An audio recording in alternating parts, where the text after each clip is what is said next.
ओबीसीच्या पोरांचं असंच वाटलं की का माझ्या क्षमता नाही राहिल्या ऐकून घ्यायच्या.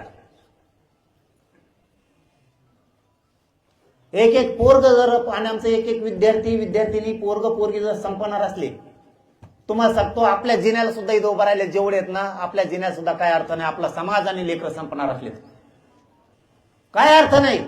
फुकट पांढरे कपडे घालून इकडे तिकडे हिंडणं,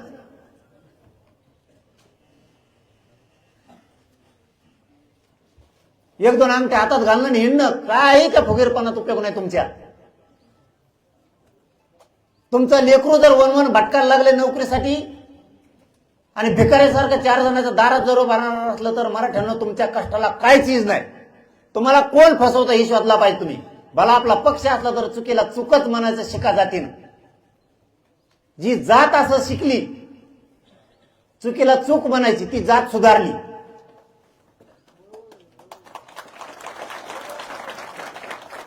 ज्याने पक्षालाच बाप मानलं जातीला बाप नाही मानलं ती जात नाही सुधरत. तुम्ही नेत्याच्याच पोरं मोठे झाले पाहिजे ही जर भूमिका घेतली तर तुमचे लेकरं कायमचे बरबाद होणार आहेत. तुमची जात केव्हा मोठी नाही होणार. तुमची जात आधी मोठी करा, मग तुमच्या नेत्याला पण मोठा करा. जातीसाठी एकदा तुटून पडा भांडायला. तुमचं सरकार आहे ना, तुम्हीच तुमच्या सरकारला भांडलं पाहिजे. हे दी निवडून मी त्यालाच द्या ह्याही मताचे आहेत आपण. पण ते देणारच नसल, ते जर विषयाचं ताटच आपल्या लेकरा पुढे ठेवणार असलं तर तुम्हाला सुद्धा गोष्टी कळायला पाहिजेत. व्हॅलिडिटीसाठी एका व्हॅलिडिटीसाठी फोन करावा लागतो 50 वेळेस. का रे बाबा फडणवीस साहेब आमच्या नोंदी असून आम्हाला कसं काय प्रमाणपत्र नाही? आम्हाला व्हॅलिडिटी कोणत्या ओबीसीची व्हॅलिडिटी केली फडणवीस साहेब तुम्ही आतापर्यंत? वंशावळच जुळा ना, महसुली पुरावाच नाही, कुठं वावरच नाही. आता मला सांगा, एखाद्याची नोंद निघाली त्याच्या जन्म मृत्यूच्या याच्यावर किंवा शांत उभा राहा,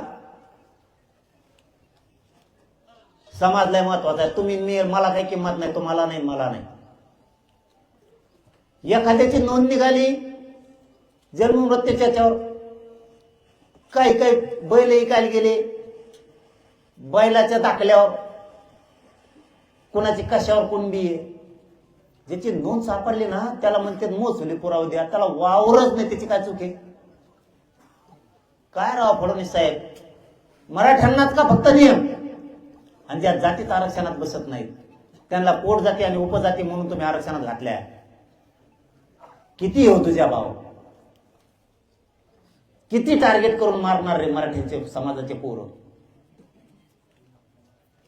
जो समुदाय कधीच आरक्षणात बसू शकत नाही त्यांना तुम्ही पोट जाती उपजाती म्हणून आरक्षणात घातलं. आणि आम्हाला विचारता तो महसुली पुरावा द्या. आता वावरच नाही तुम्ही, त्या 4-5 चक्कर घेऊन लगेच महसुली पुरावा दाखवतो. मस्त पैसे फडणवीस साहेब जाऊन काढा जरा बाहेर, गजत येईल ते. ज्या मराठ्याला वावरलं ते वावर तरी घेते.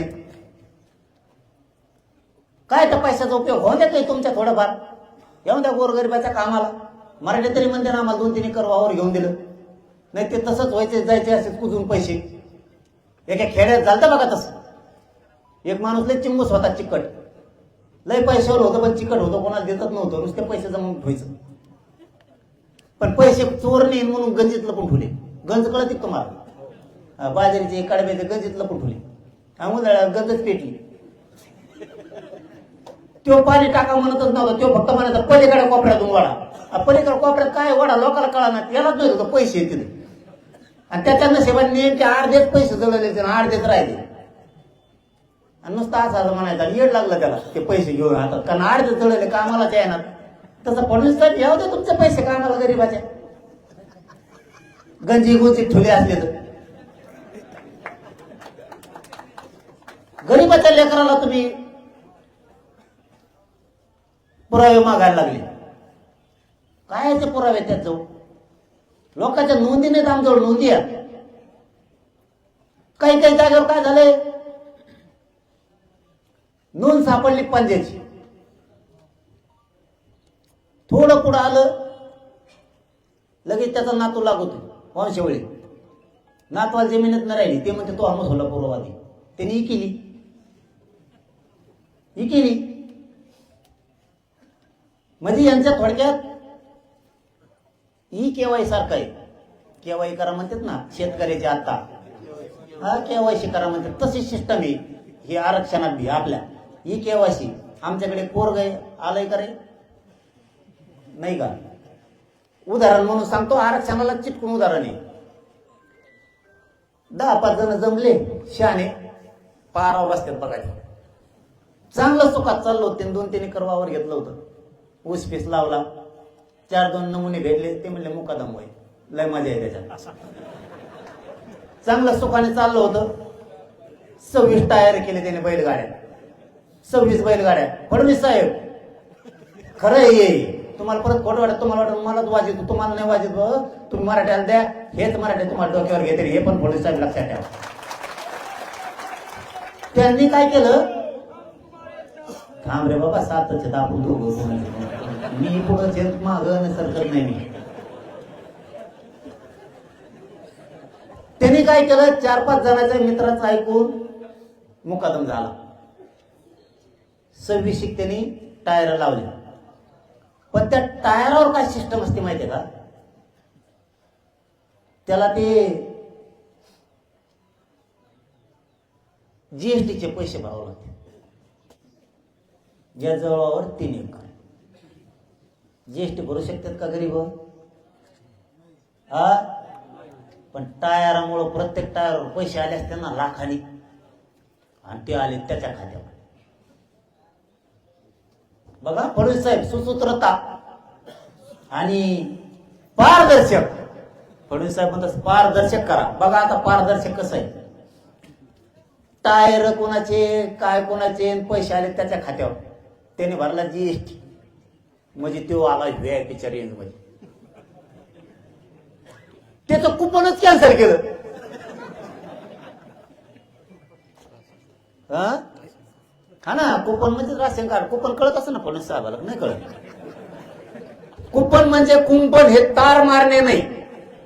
चौकून तार मारणे ते तार कुंपण म्हणतात. पण कुंपण म्हणजे आमच्याकडे खेड्यापाड्यात कुंपण म्हणतात बुवा त्याला. पण राशन दुकान बुवा. पिशी घेऊन जात होता 4-5 किलो तांदूळ आणायला. ते म्हणले तू तर जीएसटी भरतो, तुला नसतं. काय फडणवीस साहेब काय रे तुमचा भिकायला लागते लोक गरीबाचे.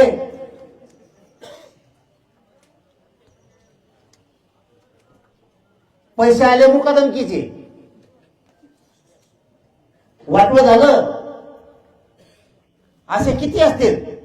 त्याची कर्जमाफी व्हाय ना, ते म्हणजे तू व्यापीत मोडायला लागलो. बघा आता कार्यक्रम. बघा मराठी समजून घ्या तुम्ही. शेतकरी सुद्धा जीएसटी भरणाराला माफ नाही हाय का? मग खोटं बोलतो का मी? आता मग त्यो भरतोय. फडणवीस साहेब फक्त त्याला एकदा येऊन भेटा तुम्ही. त्यो बघा व्यापीत मोडतो का आणि ते जीएसटी भरू शकतो का? कोणत्या मंत्र्यांनी या आणि त्याला फक्त एकदा बघून जा. बरेच मंत्री त्याला बघून फाशी घेते. ते म्हणते खरंच चुकत राव आपल्याकडून, इतक्या गरीबाला आपण कर्जमाफी द्यायना. हे रिअल सांगायला मी तुम्हाला. तुमच्या एका चुकीच्या धोरणामुळे शेतकऱ्याला आत्महत्या करायची वेळ आहे. कर्जमाफीत बसा नाही. मंत्र्यापेक्षा जास्त ते बँकेचे मॅनेजर शाणे. जास्त शाणे तेच. रात्री माझ्याकडे शेतकरी आलते. त्यांनी सांगितलं माझ्याकडं 2,56,000 रुपये कर्ज आहे. मला 54,000 यादीत टाकलं. बघा सरकार. एक जणाकडे 1,33,000 आहे. ते म्हणले तू 59 मध्येच बसतो फक्त. काय मॅनेजर ते आता बोलत नाही जास्त. कशामुळं? भरणे मामा म्हणले मी मग उद्या सगळं क्लिअर करून देतो बा म्हणून. पण तुम्ही काय मीडियात बोलू नका. वर नसलेलं लफडं तिसरंच आमच्या मागे चिटकन. आधीच आमचा फेसकूट पाडलेला म्हणे लोकांनी. त्याच्यात तुम्ही काहीतरी लक्षण सोडून देता. पुन्हा लोक आम्हाला धरते ना हाते. चाललं टाकतो डिझेल पळतो गाड्या घेऊन. तो कार्यक्रम बंद होते. आणि खरंच शेतकऱ्यांनी सरकारचे कार्यक्रम बंद करायला पाहिजेत. 2 लाख रुपये कर्ज माफ म्हणते तर 54,000 करायला वरच्या काय यांना हाणायचं का? ही रिअल परिस्थिती सांगितली मी. असंच आरक्षणाचं चाललंय. मराठ्यांच्या पोराला एसीबीसीतून ईडब्ल्यूएस मधून नोकऱ्या नाही द्यायच्या का हो फडणवीस साहेब? कशामुळे नाही द्यायच्या? मराठ्यांच्या नोंदी सापडलेल्या असून कुणबी प्रमाणपत्र कशामुळे नाही द्यायचे फडणवीस साहेब? का देत नाहीत तुम्ही त्याच्या व्हॅलिट्या का देत नाहीत? हैदराबाद गॅझेटचा तुम्ही जर GR काढलाय तर कुणबी प्रमाणपत्र का देत नाहीत? नसता आम्हाला सिद्ध करून द्या. 2-2.5 लाख जर छत्रपती संभाजीनगरला कुणबी आहेत गॅझेटमध्ये तर ते गेले पुढं.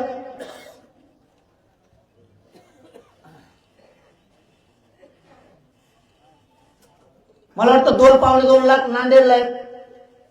दाखवा मला कुठं गेलेत हे तर दाखवा. इथं आता सोक्ष मोक्ष होणार आहे 29 ऑगस्टला. मराठ्याने लक्षात ठेवा. फडणवीस साहेब आता तुमचा सुद्धा कस लागणार आहे मराठ्या संघ. आता समोरासमोर सांगा. आम्हाला तुमच्याशी भांडायचं नाही. उत्तर समोरासमोर मराठ्यांना द्या. हे मराठे गेले कुठं?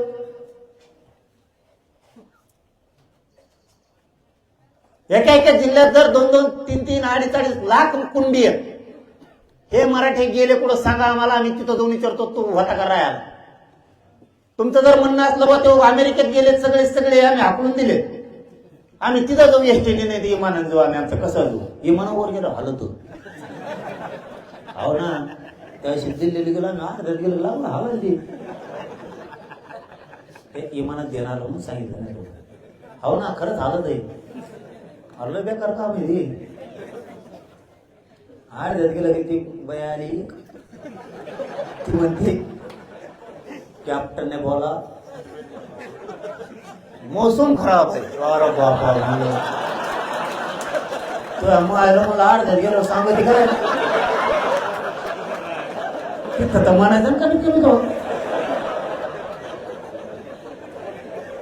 हो ना मी खोटं नाही सांगत राहू. आपल्या पोटात आला आपण आहे असा खरा आहे म्हणून मराठ्याला आवडतो.